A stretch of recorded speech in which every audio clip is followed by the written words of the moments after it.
এক জঙ্গলে এক টুনি ও কাক বাস করত। তারা দুইজন খুব ভালো বন্ধু ছিল। কাক ও টুনি দুজনেরই একটি করে ছানা ছিল। জঙ্গলের হিংস্র প্রাণীর উৎপাত বেড়ে যাওয়ায় তারা দুজনে এক বাসায় থাকত। বন্ধু কাক, আমি গিয়ে কিছু খেয়ে আসি, তুমি আমার ছানা আর তোমার ছানাকে পাহারা দাও। তারপর তুমি খেতে গেলে আমি তোমার ছানা আর আমার ছানাকে পাহারা দেব। হ্যাঁ বন্ধু, তুমি যাও, তাড়াতাড়ি গিয়ে খেয়ে আসো, তুমি আসলে আবার আমাকে যেতে হবে। এরপর টুনি খাবার খেতে জঙ্গলে চলে গেল। ওই জঙ্গলে বাস করত এক দুষ্টু শিয়াল।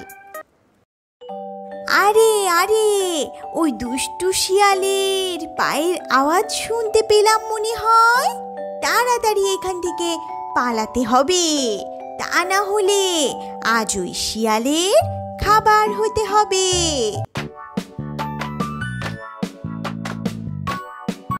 মনে হচ্ছে আশেপাশে কোনো পাখি এসেছে, পাখির গায়ের গন্ধ পাচ্ছি।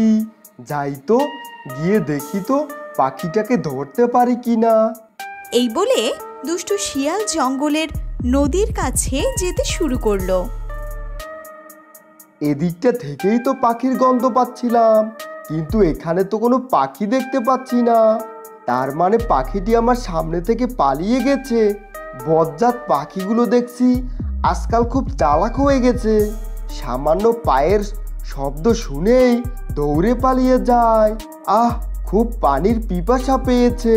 সামনে তো একটা নদী আছে, যাই ওই নদী থেকে পানি খেয়ে আসি। আরে আরে, ওখানে তো দেখছি এক ক্ষুধার্ত কুমির ঘোরাঘুরি করছে। এই শিয়ালটি তো পানি খেতে গেলেই ওই ক্ষুধার্ত কুমির শিয়ালটিকে টেনে হিঁচড়ে নদীতে নামাবে। আমার চোখের সামনে এমন একটা জলজন্ত শিয়ালকে খেয়ে ফেলবে, সেটা তো আমি কিছুতেই মানতে পারবো না। কিন্তু এখন গিয়ে যদি আমি শিয়ালকে এই কথাটা বলি, তাহলে তো শিয়ালটি আমাকেও খেয়ে ফেলতে পারে। আচ্ছা, যাই হোক, আমি আমার জীবনের পরোয়া করি না। আমার প্রাণের বিনিময়ে কারো যদি জীবন বেঁচে যায়, তাহলে এটাই অনেক। যা হবার হবে, আমি গিয়ে শিয়ালকে নিষেধ করবই করব। এরপর টুনি শিয়ালের কাছে গেল এবং বলল, এই যে শিয়াল ভাই, যেও না ওই নদীতে, ওই নদীতে তুমি নেমো না। ওই দেখো, নদীর কিনারে একটা ক্ষুধার্ত কুমির ঘোরাঘুরি করছে। তুমি নামলে তোমাকে টেনে হিঁচড়ে নদীতে নিয়ে যাবে। কি ব্যাপার টুনি, তুই তো দেখছি তোর প্রাণের ভয় না করে আমাকে সাবধান করতে এসেছিস। তোর তো দেখছি সাহস কম না। তোর এত সাহস হলো কি করে? আমি যদি তোকে এখন খেয়ে ফেলি? আসলে কি হয়েছে শিয়াল ভাই, আমি আমার সামনে কাউকে মরতে দেখতে পারি না।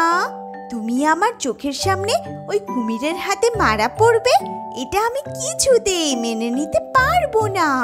তাই আমি আমার প্রাণের ভয় না করে তোমার কাছে আসলাম এই কথাটা জানাতে। তোকে আমার খুব ভালো লেগেছে, তুই অনেক ভালো একটা কাজ করেছিস। তোর জন্যই আমার প্রাণটা বেঁচে গেল। তুই আমাকে সাবধান না করলে আজ আমায় এই কুমিরের পেটে যেতে হতো। আচ্ছা ঠিক আছে, এরপর তুই যদি কোনো বিপদে পড়িস আমাকে অবশ্যই জানাবি, আমি সেদিন তোকে সাহায্য করব। কি বললাম, মনে থাকবে তো?